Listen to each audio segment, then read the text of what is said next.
guys, we're back on this week's episode of the Broken Kid Podcast. Today, it's a short episode, but I just wanted to make sure that you guys knew one thing, and that one thing being that it's National Clown Week. Now, what does that mean?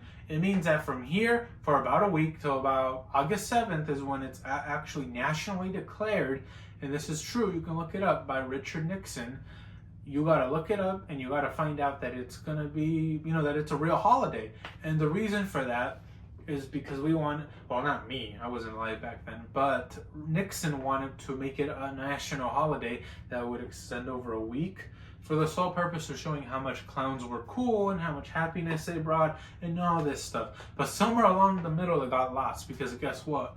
I think, so pretty much clowns were portrayed as hobos, they were portrayed as homeless, they were portrayed as the bottom of society, that they were vagrant and that they carried their stick and that they were, I think clowns was synonymous with hobo.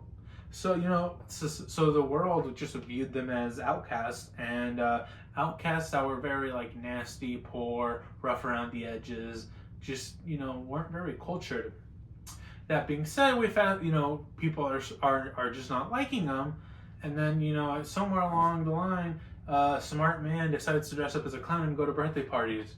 Now, who is this? Of course, this didn't help clowns at all.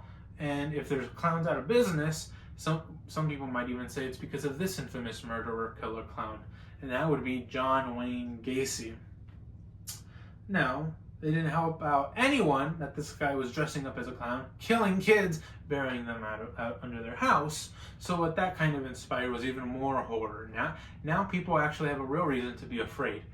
But if there's anyone you should know who's a good clown, and I mean this respectfully, as in they try to go to clown school because there's school for clowns, it's David Arquette.